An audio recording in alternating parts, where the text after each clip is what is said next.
Hey everyone, welcome back to the channel.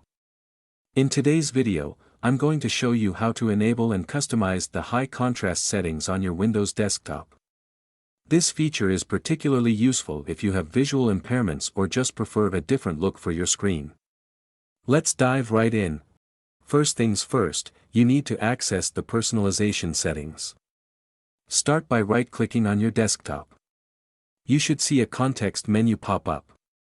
Click on the option that says Personalize.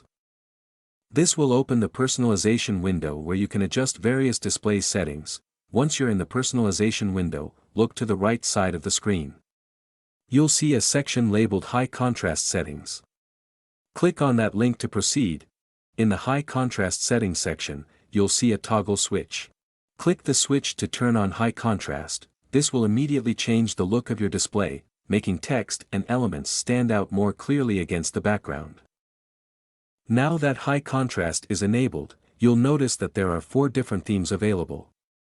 Let's take a look at each of them. High Contrast number 1, this is a unique theme with a color scheme that's different from the black and white options. High Contrast number 2, another distinct color scheme, providing yet another option to suit your preferences. High Contrast Black, this theme has a black background with white text, providing high readability.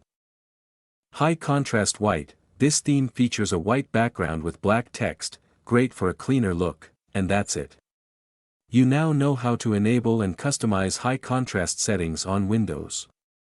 Whether you're looking for better visibility or just want a fresh look for your desktop, these settings can really make a difference. If you found this video helpful, please give it a thumbs up and don't forget to subscribe to the channel for more tech tips and tutorials. If you have any questions or suggestions for future videos, leave a comment below. Thanks for watching, and I'll see you in the next one. Peace out.